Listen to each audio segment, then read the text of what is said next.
Dicho esto, yo inicio mi presentación en la que el leitmotiv de la misma es cómo se ha producido un proceso de transposición de la ciencia didáctica a la ciencia curricular y no bien realizado epistemológicamente, y qué consecuencias ha tenido esto en la formación de la identidad profesional de los docentes.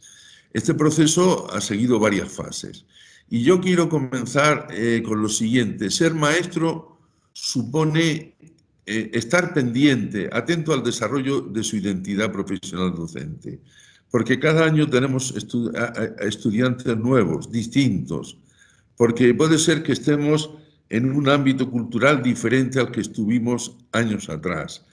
Y eso supone desarrollar esa identidad profesional docente, lo que implica un radical compromiso de acogida al otro, al estudiante, porque es nuestra razón de ser. Cómo mediante el desarrollo del sentido ético que está compartido con otros colegas, compañeros y compañeras que trabajan en ese mismo centro. Bien, y en esta realidad hay tres ámbitos complementarios. El primero de ellos es las exigencias profesionales, ese sentido moral y ético del maestro, de la maestra, del profesor o la profesora, que le hacen preguntarse, reflexionar por cómo es su trabajo formativo, qué está haciendo, por qué lo hace. Y esas reflexiones llevan a un compromiso con los alumnos y con la profesión. Ahora bien, ese proceso, ¿quién lo articula?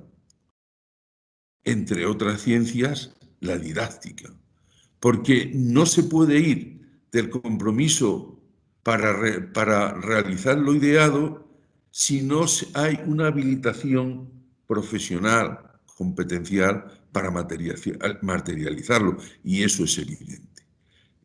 Esta es la idea. Entonces, el asunto es qué ha pasado con la didáctica para que se obstruya ese proceso formativo que nos lleva a los profesores a desarrollar nuestra identidad y a poder articular las exigencias profesionales con el compromiso.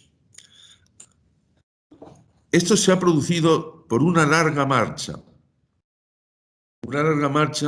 que yo la defino, o la define muy claramente el profesor Escudero, y dice: sería ingenuo precisamente en estos tiempos adoptar exclusivamente miradas didácticas u organizativas. Es inexcusable convocar otras de mayor alcance. A pesar de su carácter personal y situado, nunca fue la innovación un fenómeno independiente de los contextos y tensiones sociales, políticas e ideológicas en los que surge y está llamada a lidiar. No es que estas realidades sean esenciales para la educación, pero son invariantes que hemos de tener en cuenta.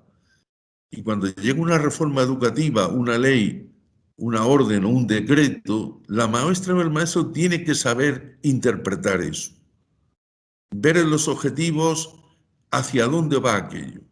No solamente, como lo decía el doctor Rivas ayer, conocer métodos, metodologías, pero en definitiva el método es un procedimiento para ir de una realidad en la que partimos hacia lo que queremos de desarrollar. Y es un proceso. Por tanto, es esencial reconocer otras cosas. Esa larga marcha yo la he planteado en tres ámbitos importantes que tienen su punto de partida. ¿En qué? En la modernidad. Es cierto que la modernidad nos ha aportado muchas cosas positivas. Por ejemplo, que tengamos el desarrollo de la ciencia. Si hay que ir de España a México, ya no se tardan 3 meses en un velero. Es decir, con 10 horas de navegación aérea, estamos en México DF desde el aeropuerto de Barajas, de Madrid. Y la modernidad ha contribuido mucho a todo eso, cierto.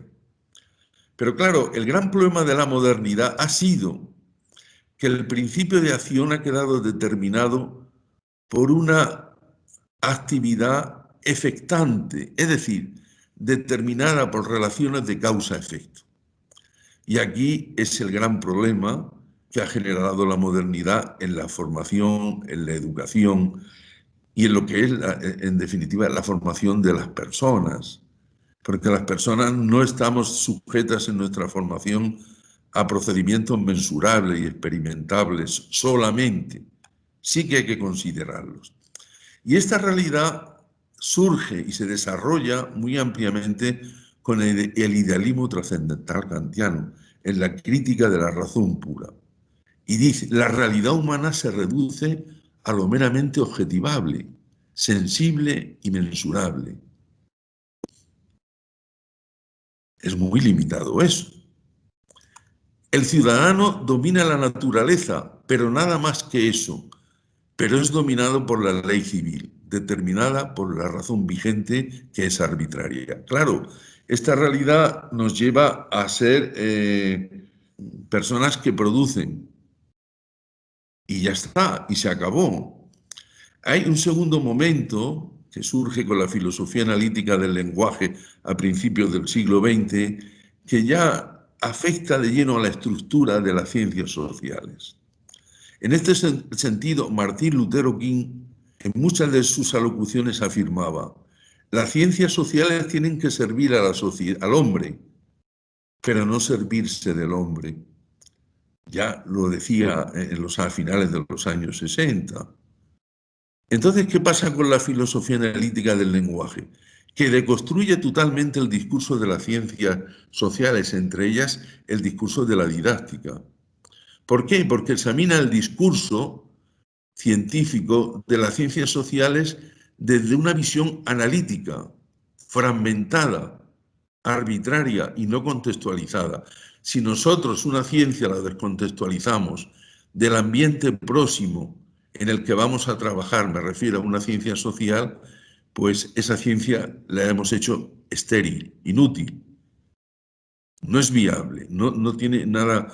¿Por qué? Porque pretende formar a las personas con un planteamiento estandarizado que no es posible por la misma identidad y naturaleza de los seres humanos. Al analizar el texto en fragmentos, atendiendo solamente a resultados de la experiencia controlada, ¿qué es lo que pasa? Pues que se subvierte a las ciencias naturales y, por tanto, así no se puede formar personas, porque afortunadamente existe una individualidad en los seres humanos. Y esta realidad ha ido progresando a otras realidades filosóficas como el neopositivismo, que en definitiva tienen un leitmotiv común, el verificacionismo de lo experimentable, analizado a la luz de una razón arbitraria. Y llegamos al neopositivismo. El trabajo es la prioridad, o tiene como prioridad la producción, no la formación y perfeccionamiento de la persona. No en un segundo lugar un planteamiento de servicio, de ayuda al otro, no, sino de producir. Y en la ley nuestra española se concreta, ayer lo comentaba yo con el doctor Rivas, que las personas tienen que ser competitivas, que no competentes. Con lo cual el trabajo en equipo se nos viene abajo. Tanto que en estas leyes se dicen que hay que trabajar en equipo, pero se genera una realidad totalmente divergente, muy controvertida. Bien, y introducidos en esta realidad, la modernidad, después de lo dicho, ese principio de acción autorreferida sustituye a la búsqueda de la verdad, que es a lo que se debe pretender ir mediante el conocimiento. Si el conocimiento sirve solamente para producir, no para buscar la verdad, pues se nos deteriora la democracia, porque no sabemos entonces actuar con libertad. Y eso está pasando, en este caso, con la didáctica como herramienta de formación. Como consecuencia de eso, se ejercita la acción o esa acción solamente basada en la objetividad natural. no se considera la subjetividad del niño, de la niña, que es importante para construir su historia personal de vida mediante las vivencias experimentadas en su colegio, en el salón de clase, con su familia, porque solamente estamos o nos detenemos en lo verificable y observable, y no trascendemos de ello. Consecuentemente, con ellos se vulnera la posibilidad de educar la integridad, la integralidad y la integridad del ser humano. Es decir, lo que estamos viendo en esta realidad en las escuelas, y ahora veremos por qué sucede esto, en los salones de clase, es que no se atiende en la formación a lo que es la realidad ontológica, la naturaleza del ser humano. Se sesga y se desvía a otros planteamientos. Pero vamos un poco más allá. Y es que además también se sesga la atención a su individualidad, a su persona en concreto, con planteamientos estandarizados y no propios de esa realidad ontológica que es el ser humano. Las leyes sustituyen a los principios en las ciencias sociales. Por tanto, una ciencia social que tiene un planteamiento probabilístico, porque todas las personas no somos iguales, afortunadamente, pues queda limitada a un proceso determinado por leyes de causa-efecto, a lo que hemos vivido tantas veces con el paradigma racional tecnológico y las consecuencias tan nefastas que han tenido en la formación de las personas. Bueno, y dicho esto, profundizamos un poquito más en el idealismo trascendental. Limita la formación humana al conocimiento y dominio de lo experimentable. Lo estamos diciendo como leitmotiv. No a su desarrollo según la naturaleza humana. El desarrollo moral queda definido por una historia, pero fijaos, no por esa historia con un desarrollo longitudinal que fue un gran avance, no, sino por un desarrollo transversal que elimina lo que es la situación actual de una civilización determinada por una o varias culturas, fruto de su desarrollo durante siglos y siglos. No, eso desaparece, sino que tiene un planteamiento transversal donde la razón de la historia es la historia de la razón de ese momento, con planteamientos arbitrarios, y todo lo demás se elimina.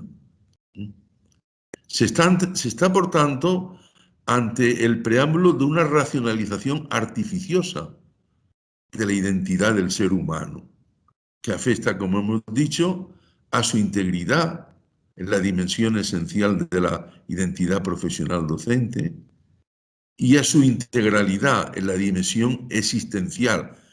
En la dimensión esencial, ¿por qué? Porque uno se va haciendo dentro de unos parámetros de lo que es la identidad profesional, en el ámbito cultural en el que vive, en el centro educativo en el que desarrolla su actividad. Y su integralidad en cómo afecta esa realidad cultural a las vivencias de cada persona. Y surge algo que ya comentó el propio Rousseau, que era una persona muy afecta a lo que era el naturalismo, no era sospechoso de otros planteamientos. La concepción moderna de ciudadano no tiene nada que ver con la de hombre. ¿Por qué? Porque ese ciudadano domina la naturaleza y no se le exige nada más. Pero la moralidad de ese ciudadano está determinada por lo meramente racional y extenso, y externo a él mismo, que no se corresponde con lo que es la concepción de hombre, que no solo supone trascender a sí mismo, sino replegarse a sí mismo y desde ahí construir, mediante sus vivencias, lo que es como persona. Bien, y dicho esto, bien, pues voy a pasar alguna diapositiva porque voy justo de tiempo. Ya hemos dicho que la filosofía analítica del lenguaje generaba un proceso de deconstrucción basado en la sustitución de lo real, de lo contextual, por parámetros totalmente de carácter verificacionista y arbitrarios. ¿Y qué sucede? ¿Qué tiene eso como consecuencia? Pues que la ciencia didáctica pierde su sentido probabilístico y queda sometida a principios de causa-efecto. Se evalúa de modo estandarizado. Solamente interesa conocer si ese método se ha aplicado correctamente, pero no si era el adecuado para el alumno o la alumna, sino la misma efectividad del método en sí mismo. Se orienta a la racionalización creciente de la formación y a su tecnologización. Esta es lo que decíamos que define al hombre como ciudadano y no como hombre en sí mismo. Y llegados a este punto, la didáctica a través del la deconstrucción que surge la didáctica a través del neopositivismo como corriente filosófica que nos ocupa en estos momentos, ¿qué ha generado? Pues sustituye al sujeto agente de su propia formación por un sujeto actor, intérprete de un guión que no conoce a dónde le va a llevar. No es agente de su propia educación. Se elude el valor humano del conocimiento como realidad inherente a una capacidad que tiene el ser humano de producir avances, compartirlos, difundirlos y generar servicio a los demás, además de formarse a sí mismo. Se valora más el conocimiento académico de quien enseña que la demostración de sus habilidades y capacidades para el desempeño de la actividad docente. Así se plantean las oposiciones en España para los cuerpos docentes. No se valora qué habilidades tiene específicas ni qué capacidades para el desempeño de su actividad docente. Se forma al docente para aplicar lo implementado. Es decir, tanto que se habla de contextuación, no se contextualiza. No, se implementa lo que viene dado en el diseño curricular base que diseña la administración educativa y se implementa tal cual. Por tanto, desaparece, estamos en ese leitmotiv, lo que es la individualización de la formación de la persona. Decía el profesor Riva en 2014 que también incide que la cotidianidad de la vida escolar se convierte en un escenario de legitimación del sistema productivo y la persona queda por debajo y sometida a él. Bien, y vamos avanzando. ¿Qué consecuencias tiene esto en el ámbito ontológico? Pues muchas.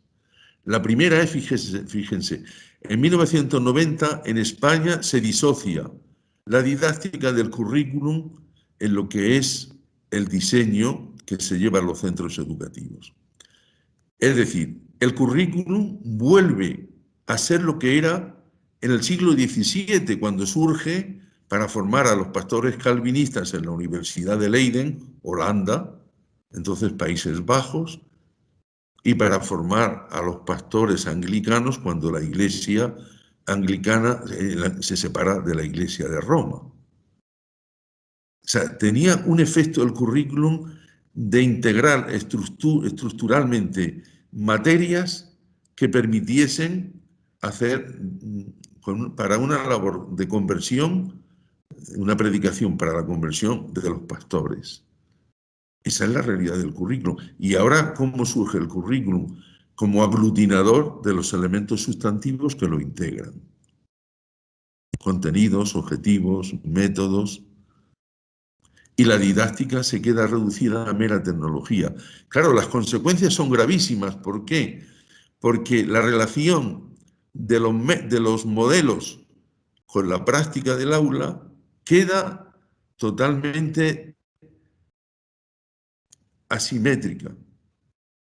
No tiene una coherencia interna. Claro, si un modelo lo que hace es guiar y media entre la teoría y la práctica del aula, pero además guía al maestro, a la maestra. Oiga, ¿y cómo va a guiar un modelo que no tiene nada que ver con los procedimientos y la tradición que utiliza la práctica? Se neutraliza la función que tiene la parte teórica de la didáctica, se neutraliza, se elimina, y ahora vienen las consecuencias. El maestro o la maestra que necesita una epistemología práctica para seleccionar los contenidos, adecuarlos a los objetivos, las finalidades que hay que alcanzar, según el estilo de aprendizaje de los alumnos, sus capacidades, su personalidad, desaparece. Y entonces, ¿dónde llegamos? Pues, como en su momento decía la profesora Beatriz Sierra, y yo que le ayudé a realizar un artículo, ¿qué pasa? Pues hay un deslizamiento, que el paso de la subjetividad de la acción didáctica al subjetivismo. Es decir, el paso de una ciencia práctica, que es la didáctica, a una práctica sin ciencia. Y entonces, ¿qué sucede? Se disocian los elementos de la secuencia didáctica: evaluación, indagación, innovación y otra vez evaluación. Y entonces, ¿cómo supervisamos ese proceso formativo? Cuando la evaluación queda determinada solamente a los logros experimentables del alumno, a los contenidos procedimentales. ¿Cómo se puede iniciar un proceso de indagación para ver cómo podemos abordar la mejora o la superación de esas carencias que nos ha indicado la evaluación? Y si eso no queda claro, ¿cómo vamos a construir un proceso de innovación? Pues muy difícil. En eso está afectando esa realidad. Y entonces, ¿a dónde llegamos? Pues llegamos a que el profesor, la profesora, el maestro o la maestra, como yo decía antes, implementa lo planificado, no lo contextualiza, no lo adapta a las niñas y niños que tiene en el salón de clase. Está siendo actor, como decía antes, de un guión predefinido que no tiene en cuenta la singularidad del espacio y de los niños y niñas en los que se encuentran. Pero esto tiene también consecuencias epistemológicas que se inician con acciones de transposición semántica. Por ejemplo, afectan a la realidad semiológica de la ciencia didáctica y a otras ciencias. Y ese discurso, que ya estaba estático porque la realidad ontológica había sido neutralizada, también afecta al proceso de investigación. ¿Cómo? Deconstruyendo el discurso. Voy a poner algunos ejemplos. Por ejemplo, disociando el significante del significado, se llega a lo siguiente. El significante programación ya no es programación, queda asociado a proyectos que son interesantes en la ciencia curricular, pero eso no es una programación, es un método de actuación. La actividad es sustituida por tarea. En el diccionario de la Real Academia dice, actividad aproximadamente, dice, es la secuencia de un conjunto de tareas en relaciones desarrolladas en función de la complejidad y del tiempo en las que se producen. Pero claro, como hemos pasado a procesos inductivos, que sí son interesantes, pero no es didáctica, esos procesos inductivos se encuentran antes con la realización de tareas, y esas diversas tareas que van haciendo los alumnos y que idean a veces ellos mismos dan lugar a una actividad. Luego, no es que sustituye la tarea a la actividad, es que se lleva a cabo antes que la actividad. Pero eso el profesorado no ve, no lo conoce. Ve afectada la realidad sintáctica, ¿eh? La realidad sintáctica del discurso. Por ejemplo, se habla mucho de formación en competencias. No existe la formación en competencias, porque la palabra por, la preposición por, significa proceso, tránsito. ¿Y eso qué define en la didáctica el tránsito, el proceso? Los métodos. Pero las competencias no son métodos. Las competencias son resultados de objetivos que intentan que la persona adquiera la capacidad inteligente de realizar diversas tareas, como luego veremos. Pero no es un método. Se trabajan distintos métodos. Pero esta acción deconstructiva, desde el punto de vista de la semiología lingüística, no se sostiene. Así lo dicen los expertos. Tampoco es arbitraria. Vamos a ver por qué no es arbitraria. Cuando se asocia un significante a su significado, eso ha llevado a un proceso de aprehensión, de captación de ese concepto, de la estructura conceptual que lo define, determinado por la investigación. Y se ha ido consolidando y se ha ido definiendo y forma parte de una jerga que construye los elementos que integran el discurso didáctico en su diversidad. Claro. Y luego viene la segunda parte. En el momento que yo pronuncio ese significante, a esa comunidad científica le viene inmediatamente a la mente, a la cabeza, la relación con un significado, determinada por la tradición de muchos años del discurso. Por tanto, no es arbitrario. Pero se está neutralizando ese planteamiento. ¿Y esto dónde nos lleva? Pues a ver que el profesorado está sumido en una ceremonia de la confusión, donde llevar a cabo, manifestar, aplicar su identidad profesional docente o darle un giro en función de las necesidades de los estudiantes es complejo. Cada vez se habla más de atender a la diversidad, a la integración, pero cada vez estamos más lejos en la práctica de ello. ¿Qué consecuencias tiene este proceso de deconstrucción? Pues la pérdida de identidad ha forzado a un inmovilismo epistemológico. No se investiga en didáctica básica ni en didáctica aplicada. ¿Por qué? Porque los nuevos tiempos demandan, o mejor dicho, generan nuevos problemas en educación y que hay que atenderlos desde la ciencia didáctica. Pero claro, esa nueva realidad que define esa ciencia no está planteada porque no se está investigando, como sucede en medicina, en farmacología, en química. No se está investigando. Y por tanto, hay quien dice, es que está anquilosada, es que no da respuesta, pero ¿cómo va a dar respuesta si no se ha desarrollado? Como no la daría la medicina a los problemas actuales. En segundo lugar, hay una ausencia de reacción ante esta pérdida de identidad epistemológica. No se ha reaccionado. Hay algunos colegas, como he dicho antes, el doctor Rivas, el doctor Juan de Pablos, la doctora Juana María Sancho, que han hecho una apuesta fuerte por eso.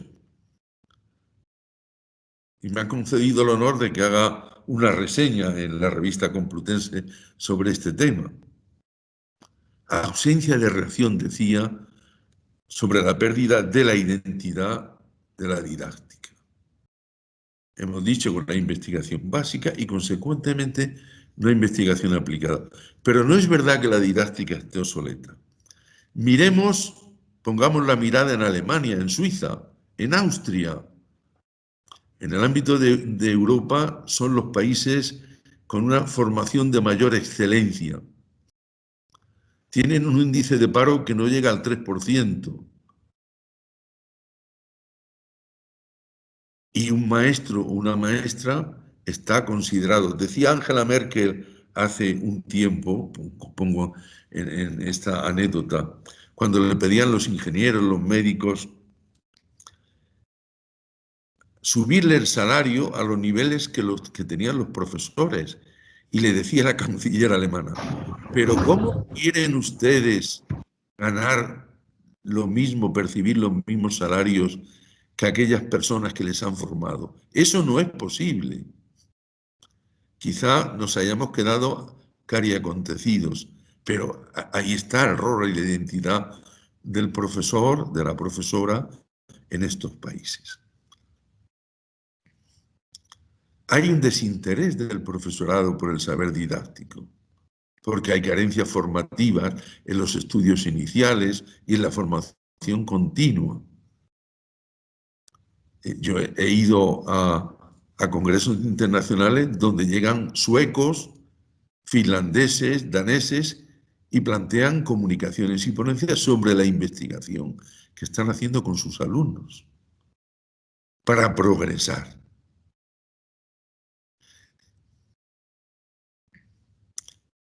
Como he dicho antes, el sujeto autor queda desplazado por el sujeto actor.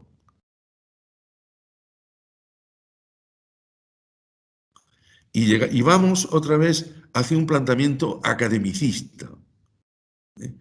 Fíjense en una secuencia que yo recogí en la ley que ahora mismo ya le queda un año en España, empezó en el 2013 y acaba ahora en el 21. Se dice en la LOMCE que la formación se ha de basar en competencias.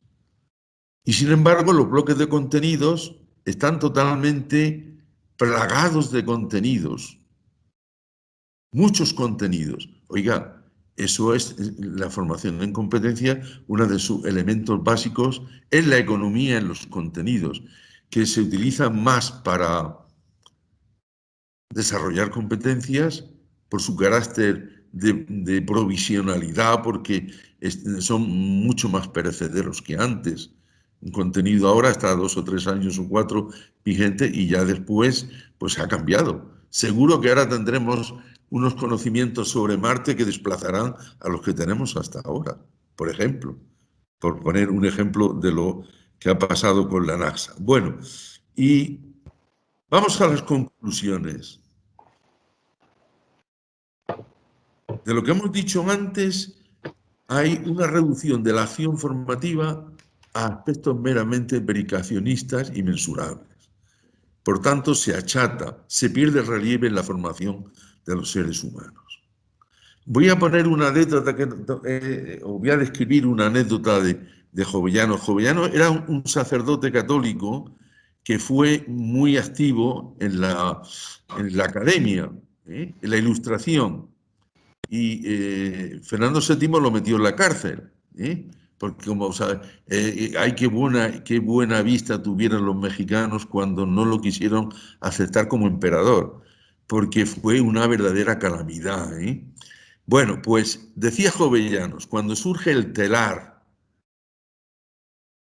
que funciona a vapor, cuando se estaban formando aquellas personas que iban a dedicarse a tejer, dice, es bueno que aprendan con profundidad todos los elementos básicos que necesitan conocer para que su acción sea productiva y efectiva. Pero que esa formación es bueno que no vaya más allá de los aspectos que se circunscriben a lo meramente técnico que tienen que aprender. Queda muy definido lo que está pasando ahora y pasaba en aquel momento, ¿no?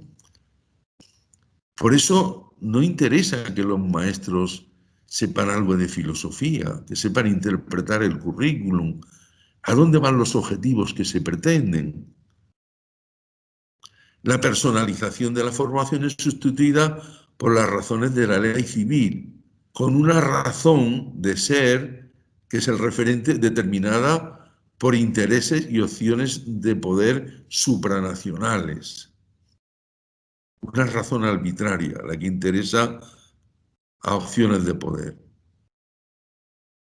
Consecuencia, confusión para la toma de decisiones, mala interpretación del estado de bienestar, etc.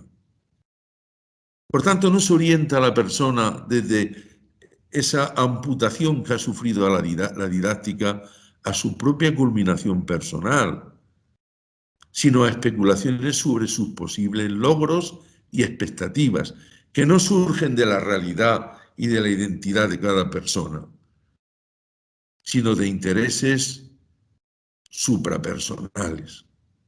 Y esos incumplimientos generan tensiones, generan frustraciones bastante considerables. En España la estamos sufriendo en estos momentos de modo muy acentuado. Hay divergencias entre lo legislado y la tradición investigadora que se dice seguir. Vuelva a insistir en esa ley que es la LOMCE. Oiga, no me diga usted que está trabajando en el socioconstructivismo cuando los procesos de evaluación son deductivos y están basados en el paradigma burocrático racional tecnológico. Como que me habla usted de un modelo socioconstructivista si no tiene nada que ver con lo que está usted haciendo. La innovación es sustituida por la ocurrencia. Entonces, si no tenemos en el profesorado una formación epistemológica, y eso lo saben muy bien las personas que trabajan en la Escuela Normal Superior, que están prodigando entre sus alumnos una formación epistemológica profunda a través de ese paradigma emergente de la transdisciplinariedad, pues entonces, ¿hacia dónde vamos? No se puede formar a la gente en el conocimiento, a los profesores, de una epistemología básica. Pues vamos de la innovación a la simple ocurrencia y no vamos más allá. Y ha desaparecido, consecuentemente, con todo lo dicho, la investigación didáctica. Si entramos en las bases de datos, se ve investigación didáctica básica sobre didáctica de las matemáticas, de las ciencias experimentales, de la didáctica de la lengua, pero sobre didáctica general no hay nada. Yo no encuentro. Bien, y ya terminando mi exposición, yo hago una propuesta, que la he trabajado y la planteo con mis alumnos, que es combinar la secuencia didáctica con la secuencia curricular. Mediante la secuencia didáctica, ¿qué sucede? Que con actividades de apertura, desarrollo y cierre, como dice el profesor Díaz Barriga de la UNAM, se permite el desarrollo de contenidos a través del ejercicio de capacidades que se consolidan en ese proceso. Y esa realidad, esa secuencia, permite la significatividad lógica y psicológica imprescindibles para desarrollar competencias. Y claro, a través de la secuencia curricular se ejercitan una serie de actividades determinadas por experiencias que dan lugar a la consolidación de las capacidades desarrolladas y también de los conocimientos. Y con ese ejercicio de la práctica, ¿hacia dónde vamos? A un aprendizaje significativo, lógico y psicológico. Y aquí es donde estamos en el desarrollo de las competencias. Pero no entendida desde ese posicionamiento neopositivista, sino como el ejercicio de tareas, acciones que requieren habilidades, destrezas, conocimientos en profundidad y capacidades para que la persona las ejercite desde su singularidad, no de modo estandarizado. Esa es la finalidad que tiene que desarrollar el profesor mediante su identidad profesional docente, que es ir de la finalidad a la que se ha de orientar la investigación, o mejor dicho, la identidad profesional docente, al objetivo último que plantea la Red Iberoamericana para el Desarrollo de la Identidad Profesional Docente. Pero tenemos que verlo. La obstrucción a la que se ha llegado de la didáctica a veces nos lo impide. Y yo pongo aquí una serie de referencias muy interesantes para que veamos que eso no ha muerto, sino que hay referencias bibliográficas para consultar, para seguir adelante y reconstruir el tiempo perdido. Muchísimas gracias por su atención y estoy a su entera disposición. Si alguien quisiera hacer algún comentario o alguna pregunta al doctor, adelante. Está una mano levantada, pero no logro ver. Si puede abrir, por favor, su micrófono. No logro ver el nombre. Adelante. Sí, buenos días. Buenos días. Al doctor Miguel Pérez Ferra, con el cual tuvimos el gusto de trabajar hace algunos años en el Centro Cultural Universitario. Para el siguiente comentario, algunos de los problemas a que se enfrenta el proceso de enseñanza-aprendizaje en su aplicación en el aula son las políticas educativas del Estado mexicano, las que no tienen una secuencia sistemática a largo plazo, pues son sexenales, que no llegan a concretarse y muchas veces no articulan el diseño y desarrollo curricular, y los formadores se ven obligados a improvisar adaptando el currículum al contexto. No existe una secuencia didáctica muchas veces, una secuencia curricular que juega un papel fundamental, pero esta enseñanza de los formadores, las instituciones formadoras son las que se encargan de dar orientación en este sentido y dan identidad profesional al docente, como lo es la Escuela Normal Superior de Michoacán.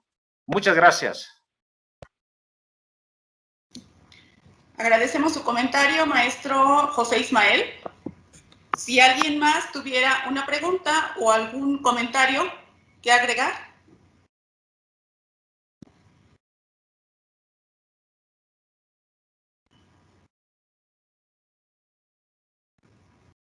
Si pueden abrir, por favor, su cámara y su micrófono para identificarlos, maestro David Tapia. Adelante. Buenas tardes, noches, don Miguel. En un estudio que estamos realizando, una investigación en una de las escuelas formadoras de aquí de Michoacán, en su primera parte, con 200 alumnos encuestados, desde su perspectiva son alumnos de posgrado, ellos refieren que la identidad profesional no se realiza en las normales, que ahí se da un proceso de identificación. Son maestros que ya están trabajando, están en servicio, y refieren que quizá uno de los elementos que falte para fortalecer o para ayudar a fortalecer la identidad profesional, aparte de la investigación, es que las normales introduzcan o tengan una vinculación más pronta con el contexto educativo. Es decir, en las normales parece que un semestre que los induce a la práctica profesional, pero ellos consideran que no es suficiente, en tanto que descubren que su identidad se va fortaleciendo en la medida en que realizan su actividad profesional, es decir, cuando entran ya en servicio. ¿Qué podría comentarnos al respecto? Gracias, de antemano, un saludo. Muchas gracias, David, por esta pregunta tan interesante. El doctor Rivas, que está ahora presente en la videoconferencia, ha investigado con más profundidad que yo este hecho, y se ve que la identidad profesional del alumno, que luego pasa a ser docente, se va gestando desde los estudios de primaria. Es decir, ¿y cómo se va gestando? Pues en el modo que tiene de ver a su maestra o a su maestro, cómo soluciona los conflictos, cómo le da voz a los niños, cómo llega a compromisos compartidos con ellos, cómo les ilusiona. y esas vivencias van generando una realidad creciente. A mí, bueno, después surgen en secundaria. Yo lo he visto, por ejemplo, en mi hija, que estudia las materias que más adora, que más le gustan, son aquellas con las que tiene empatía con su profesora, a quien le pregunta, con quien se relaciona.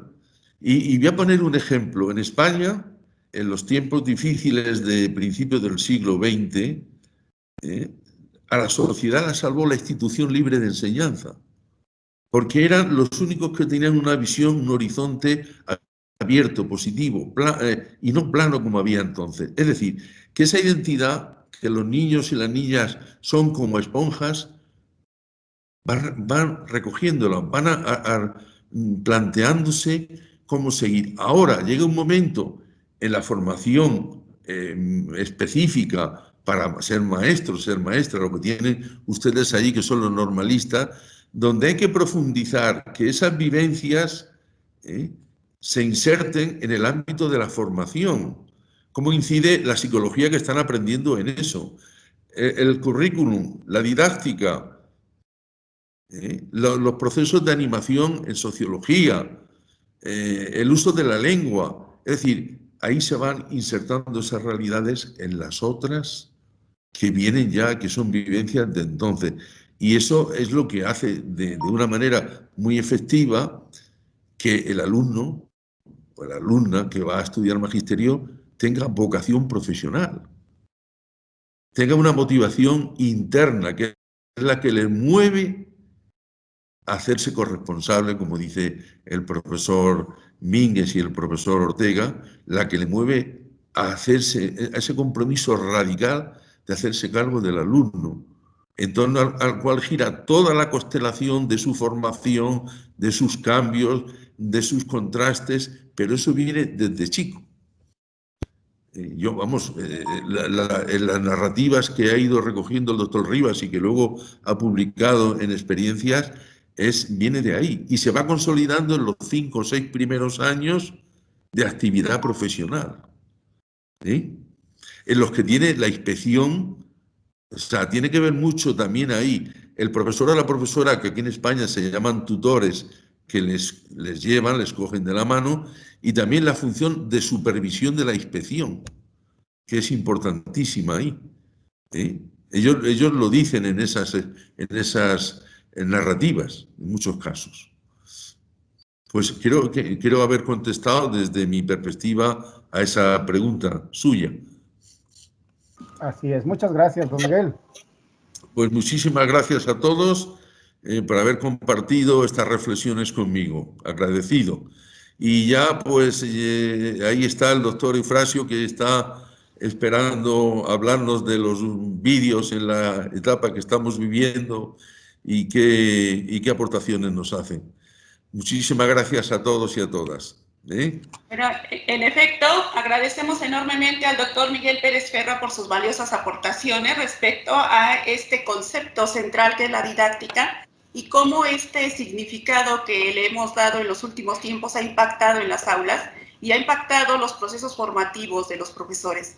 Entonces, bueno, no nos queda más que darle un abrazo a la distancia, doctor Miguel Pérez Ferra, agradecerle muchísimo su aportación. Muchísimas gracias nuevamente a todos ustedes, al doctor Miguel Pérez Ferra.